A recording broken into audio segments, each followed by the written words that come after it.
स्वागत है आपका डीएस यूनिक बायोलॉजी में। एक बार फिर देखिए, रिप्रोडक्शन एंड एंजियोस्पर्म्स में हमने पढ़ लिया था नेचुरल वेजिटेटिव प्रोपेगेशन एंड अब हम पढ़ेंगे मैन्युफैक्चर्ड वेजिटेटिव प्रोपेगेशन यानी कि कृत्रिम कायिक प्रवर्धन अब हम पढ़ेंगे। और कृत्रिम कायिक प्रवर्धन की 3 विधियाँ होती हैं, हमें पता है, और इनमें सबसे पहले है कर्तन अथवा कटिंग। देखिए, कर्तन 2 प्रकार का होता है। प्रथम जो है आपका वो है स्तंभ कर्तन। देखिए, स्तंभ कर्तन क्या होता है। देखिए, पढ़ने से पहले एक बात आप सुनेंगे, जो भी वीडियो आप देखा करें मन से देखा करें, क्योंकि अपने बुजुर्ग कहते हैं कि यदि मन से रोया जाए तो फूटी आंख से भी आंसू निकलता है। तो आप जो भी काम करें एकाग्रता के साथ मन से करें। हम पढ़ रहे हैं कर्तन, और कर्तन में सबसे पहले है स्तंभ कर्तन। स्तंभ कर्तन में देखिए क्या होता है, जैसे गन्ना होता है, आपको पता है ये गन्ना है, तो गन्ने में क्या होता है, इसको विभिन्न स्थानों से काट कर और जमीन में इस प्रकार से रख दिया जाता है। ये जमीन है, जमीन में इस प्रकार से रख दिया जाता है और ये स्वतंत्र रूप से अलग अलग वृद्धि करने लगते हैं। अर्थात गन्ना जो है, अंगूर है, वो स्तंभ कर्तन के अंतर्गत आते हैं और इस स्तंभ कर्तन में इनको जमीन के नीचे दबा कर रखा जाता है और दबाने के पश्चात इनसे स्वतंत्र पौधे का विकास होता है। इसके बाद देखिए हम पढ़ रहे हैं मूल कर्तन। बहुत ही साधारण से टॉपिक हैं स्तंभ कर्तन, मूल कर्तन, जिनको समझने के लिए ज़्यादा कुछ भी आपको देखने की जरूरत नहीं, केवल एक ही बार आप इनको देखेंगे तो ये सामान्य रूप से याद हो जाएंगे। मूल कर्तन में क्या होता है, जो जड़ें होती हैं, जड़ों को ऊर्ध्व स्थिति में जमीन में गाड़ दिया जाता है या रोप दिया जाता है। कैसे, देखिए ये जमीन है, जमीन में ऊर्ध्व स्थिति में किसी भी पौधे की जड़ को काट कर इस प्रकार से लगा दिया जाता है और इनमें समय के साथ साथ वृद्धि होने लगती है। ऊर्ध्व स्थिति में इसलिए लगाया जाता है ताकि जो ऊपर की तरफ विभज्यतक कोशिकाएं पाई जाती हैं वो सामान्य रूप से वृद्धि कर सकें। हमने पढ़ लिया कर्तन, स्तंभ कर्तन, मूल कर्तन। स्तंभ कर्तन के उदाहरण हैं गन्ना, अंगूर।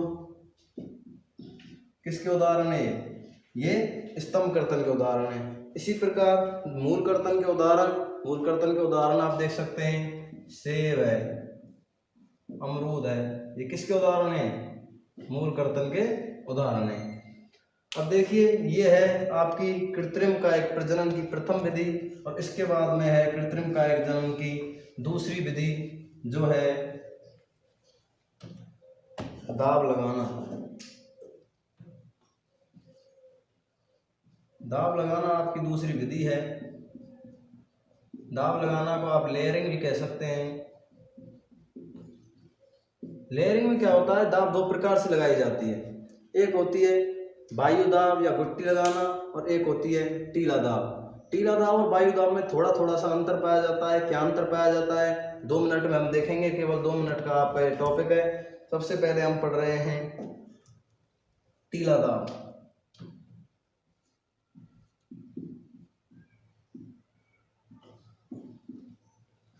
देखिए टीला दाब क्या होता है। टीला दाब में कोई भी ऐसा पौधा होता है जिसका पत्ती वाला भाग ऊपर होता है, इस प्रकार से कोई भी पौधा होता है, आप देख सकते हैं इस पर विभिन्न पत्तियां लगी होती हैं।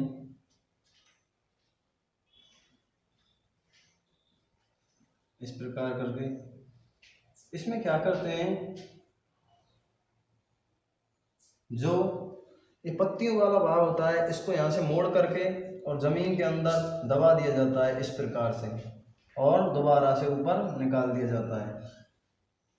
किसी भी शाखा को दबाया और जमीन में अंदर गाड़ दिया और इस स्थान पर से जहाँ से जमीन में गड़ा हुआ है, यहाँ से पत्तियों वाला भाग दोबारा से ऊपर आ जाएगा, जो कि प्रकाश की उपलब्धता इसको पूरी कराएगा अंदर, और यहाँ से इसको 4 से 8 सप्ताह बाद यहाँ से अलग कर दिया जाता है और यहाँ से स्वतंत्र इकाई के रूप में वृद्धि करता है।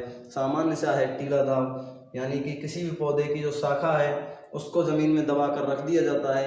और ज़मीन में दबा कर रखने के कुछ हफ्ते बाद इसमें क्या होता है, अपने जो शाखा है वो ज़मीन में जो भाग दबा हुआ होता है वहाँ से स्वतंत्र इकाई के रूप में वृद्धि करने लगती है और अलग पादप का विकास हो जाता है। टीला दाब, दाब लगाना प्रथम विधि है टीला दाब। टीला दाब में इस प्रकार से हम पौधे को दबाते हैं कि उसका एक भाग ऊपर रहे और कुछ भाग नीचे रहे। जो भाग नीचे होता है वहीं से पौधा स्वतंत्र इकाई के रूप में वृद्धि करना प्रारंभ कर देता है। टीला दाब के बाद में हम पढ़ रहे हैं वायु दाब।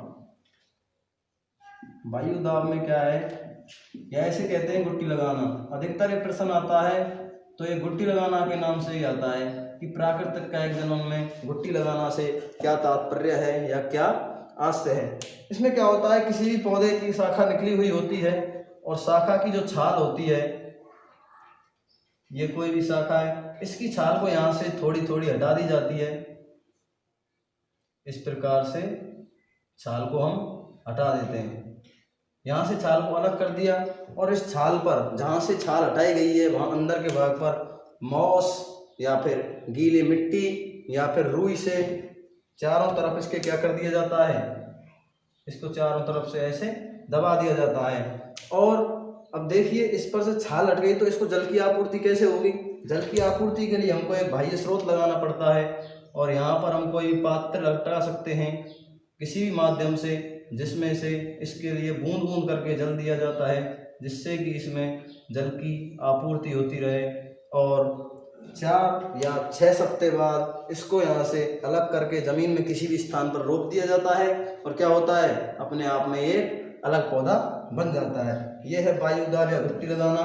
इसको गुट्टी लगाना इसलिए कहते हैं क्योंकि यहाँ से छाल को हटाकर इस पर रुई अथवा ऐसा कुछ पदार्थ लगा दिया जाता है जो कि इसको यानी कि सूखने ना दे।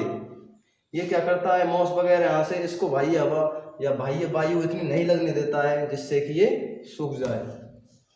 2 विधियां हमने पढ़ ली इसमें कृत्रिम कायिक प्रजनन में, कर्तन या कटिंग और दाब लगाना या लेयरिंग। कर्तन में 2 भाग पढ़े हमने, स्तंभ कर्तन और मूल कर्तन।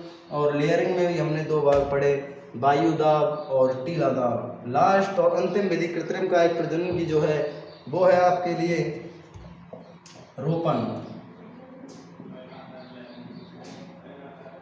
रोपण या ग्राफ्टिंग।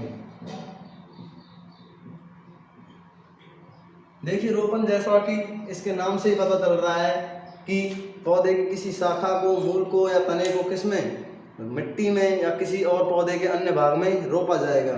तो देखिए रोपण कहते किसे हैं। रोपण में 2 प्रकार के पौधे काम में आते हैं। एक पौधा होता है उच्च या अच्छी किस्म का, यानी कि जो अच्छी किस्म का पौधा होता है उसे हम कहते हैं कलम। और 12th की सीरीज में और 12th के वार्षिक एग्जाम में ये प्रश्न लगातार पूछा जाता है कि कलम क्या होता है। और दूसरा वर्ड है आपका स्कंद। इन दोनों की परिभाषा आप जान लीजिए, कलम और स्कंद क्या होते हैं। अच्छी किस्म का जो पौधा या अच्छी किस्म वाला भाग जो कि आधार पर लगाया जाता है वो कलम कहलाता है। और जो पौधा निम्न किस्म का होता है और जिसका आधार बनाया जाता है उसे स्कंद कहते हैं। सामान्य रूप से आप कह सकते हैं कि अच्छी किस्म का पौधा या अच्छी किस्म के पौधे वाला भाग कलम कहलाता है और जो कलम का आधारीय भाग निर्मित करता है वो कहलाता है स्कंद। इसे आप कह सकते हैं अच्छी किस्म वाला भाग, यानी कि कलम क्या होगी, अच्छी किस्म वाला जो भाग होगा वो कलम कहलाएगा। और कलम के लिए जो आधारीय भाग निर्मित करेगा जो भी पौधा वो स्कंद कहलाएगा। अब देखिए रोपण भी कई प्रकार से किया जाता है। पहला प्रकार है रोपण का विप्या जीवारोपण अथवा जिह्वारोपण। देखिए इसमें किसी भी पौधे में बी शेप चीरा लगाया जाता है। बी शेप यानी कि इस प्रकार से चीरा लगाया जाता है और ऊपर जो कलम होती है उसमें भी इस प्रकार का ही चीरा लगाया जाता है ताकि वो स्कंद में पूरी तरह से फिट बैठ सके। इसमें भी इसी प्रकार का चीरा लगाया जाता है। और देखिए इसको इसमें दबाने के बाद में कलम और स्कंद को किसी भी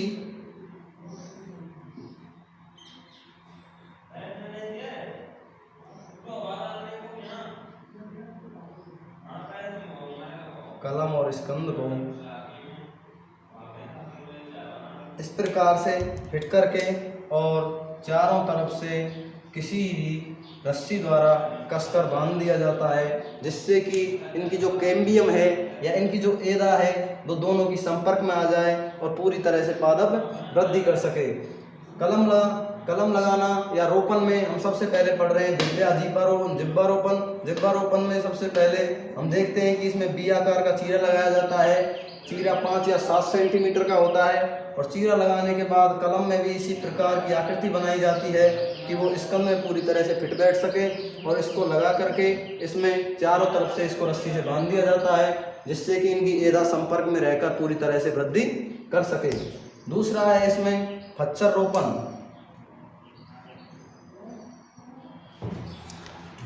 हम पढ़ रहे थे जीवा रोपण, फच्चर रोपण। फच्चर रोपण में क्या होता है? फच्चर रोपण बिल्कुल इसी प्रकार का होता है। इसमें भी बेज के आकार का चीरा लगाया जाता है और इसमें बी आकार का चीरा लगाया जाता है, यानी कि इनको उल्टा कर दिया जाता है। तीसरा प्रकार इसका होता है क्रीट रोपण,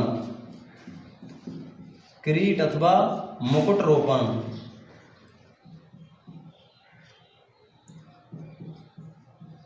आरपीएससी का फेवरेट नेम है मुकुट रोपण। जब भी प्रश्न पूछा गया है मुकुट रोपण के नाम से पूछा गया है कि मुकुट रोपण क्या होता है, तो मैं आपको बता दूं, जो स्कंद होता है उसमें एक साथ कई छेद किए जाते हैं। जैसे स्कंद या कि आधारीय भाग है और आधारीय भाग में एक साथ यहाँ पर कई छेद किए जाते हैं गोल गोल, और इनमें एक साथ कई कलम लगाई जा सकती हैं। यहाँ पर एक साथ कई कलम लगाते हैं, जिससे कि कई गुणों वाला पौधा तैयार होता है और एक ही स्कंद पर कई पौधे विकसित हो जाते हैं। अब देखिए ऐसा क्यों होता है, इसको मुकुट रोपण क्यों कहा जाता है? प्राचीन जमाने में जो राजा का मुकुट होता था वो इसी प्रकार का दिखाई देता था, उसमें ऊपर कील नुमा संरचनाएं लगी हुई होती थी, इसलिए इसको क्रीट या मुकुट रोपण कहा जाता है। मुकुट रोपण के नाम से कई बार प्रश्न आरपीएससी में पूछा गया है, तो आप ध्यान रखेंगे। मुकुट रोपण इसको कहा जाता है, राजा के मुकुट के समान इसकी आकृति होती है। और लास्ट एंड फाइनल कृत्रिम कायिक प्रजनन में आपका होता है चौथा या 4th नंबर जो है आपका रोपण का। आपने 3 पढ़ लिए, जिब्बा रोपण, फच्चर रोपण, क्रीट रोपण, और अब आप लास्ट पढ़ रहे हैं कलका रोपण। कलका रोपण भी इसका सामान्य सा ही प्रकार है। कलका रोपण में से आज तक एक भी प्रश्न नहीं पूछा गया। और कलका रोपण क्या होता है? कलका रोपण में टी आकार का चीरा लगाया जाता है स्कंद में, यानी कि इस प्रकार से टी आकार का चीरा लगाया जाता है और कलम में इस प्रकार की आकृति बनाई जाती है, ठीक है, और इसको आपस में जोड़कर बांध दिया जाता है। कृत्रिम कायिक प्रजनन में केवल आपको 2 प्रकार याद रखने हैं और 2 डेफिनेशंस याद रखनी है। कौन कौन सी? कलम की और स्कंद की। एक बार फिर मैं आपको रिपीट कर देता हूँ इस कलम और स्कंद की जो डेफिनेशंस है। कलम अच्छी किस्म वाला जो पौधा स्कंद पर लगाया जाता है उसे हम कलम कहते हैं, और निम्न किस्म वाले आधारीय भाग को हम स्कंद कहते हैं। यानी कि जिससे अच्छी किस्म तैयार होती है वो कलम कहलाती है, और जो किस्म कलम को आधार प्रदान करती है या निचला भाग प्रदान करती है उसे हम स्कंद कहते हैं। जैसे ये कोई पौधा है, इसमें यानी कि ये आधारीय भाग है, इस पर हम ऊपर कोई और पौधा लगा रहे हैं, ये उच्च किस्म वाला पौधा है, तो देखिए ये जो पौधा है वो कलम कहलाएगा और ये पौधा स्कंद कहलाएगा। दोनों भाग हैं, दोनों को जोड़कर बांधा जाता है ताकि कैम्बियम संपर्क में रहकर आप ही अच्छे तरीके से विभाजन कर सके। इससे आगे आपका टॉपिक है पुष्प की संरचना, जिसकी हमने अलग से वीडियो डाल रखी है। लैंगिक जनन में पुष्प की संरचना, वो आप देख सकते हैं। ये चैप्टर आपका होता है यहीं पर कंप्लीट। पूरी वीडियो देखिए। कोई भी आपको दिक्कत आए, टेंशन आए, तो आप नीचे दिए गए हमारे व्हाट्सएप नंबर पर हमें मैसेज कर सकते हैं और उसी के साथ आपको सॉल्यूशन मिल जाएगा। तब तक के लिए धन्यवाद। बने रहिए हमारे साथ हमारे चैनल पर और देखते रहिए DS यूनिक बायोलॉजी।